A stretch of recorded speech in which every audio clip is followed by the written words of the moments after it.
هستیم؟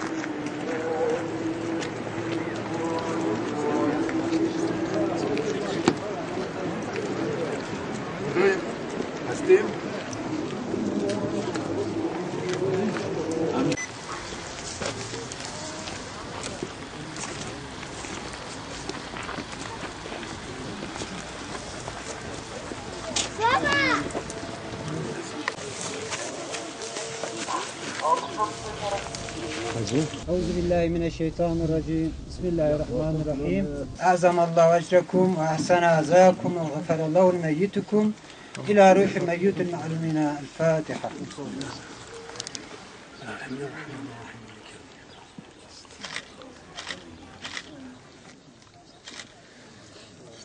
18 Temmuz 1993 günü Van ili Bahçesaray ilçesinde bulunan Sündüz Yaylası'nda yaşanan köylülere silahlı bir grubun yaptığı baskın sonucu 24 Kürt yurttaş yaşamını yitirmiştir.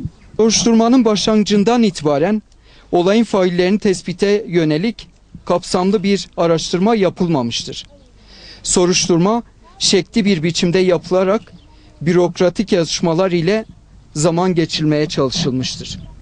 Son olarak 28 Mart 2013 tarihinde ilgili soruşturma kapsamında Bahçesaray İlçe Jandarma Komutanlığı tarafından soruşturma dosyasına faillerin bulunmadığına dair tutanak yazısı gönderilmiştir. Yürürlükte bulunan 5277 sayılı Türk Ceza Yasası'nda insanlığa karşı suçlar, kasten adam öldürme, yaralama ve kişi hürriyetinden yoksun kılma fiillerinin siyasal, felsefi, ırkı ve dini saiklerle toplumun bir kesimine karşı bir plan doğrultusunda sistemli olarak işlenmesi olarak tanımlanmıştır. Şüphesiz ki Sündüz Yaylası'nda sivil insanların bir çadıra toplanarak otomatik silahlarla taranmak suretiyle katledilmesi acımasız bir insanlık suçudur. Türkiye Cumhuriyeti Devleti'nin taraf olduğu uluslararası sözleşmeler ile yürürlükteki ceza yasasında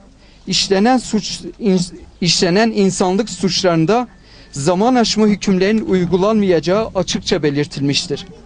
Bu nedenle soruşturma dosyasının zaman aşımı gerekçesiyle kapatılıp sonuçsuz bırakılması hukuka ve hukuk devleti ilkelerine aykırı olacaktır.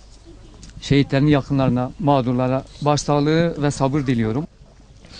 Ateş düştüğü yeri yakar misali Bahçesaray Sündüz katliamı 18 Temmuz 1993 günü bizim için bir mahşer, bir kıyamet günüydü. Bu ateş 20 yıldır içimizi yakıyor.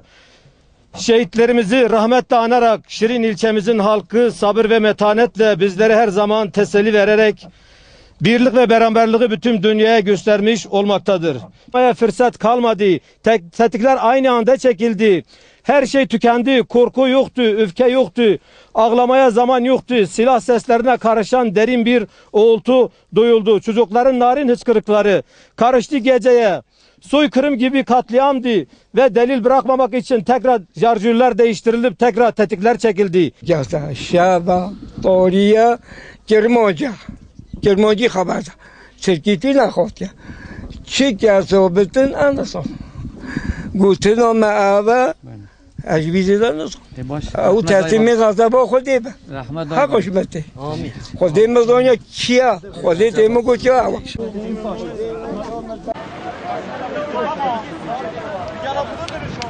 20 yıl geçmesine rağmen hala özelliğini kaybetmemiş duruyor. Balistik incelemesi yapılırsa, hani gerekirse mezarlar açılırsa bu içinde çıkan çekirdekler tespit edilip ve failler o silahların izini takip ederek tespit edilir.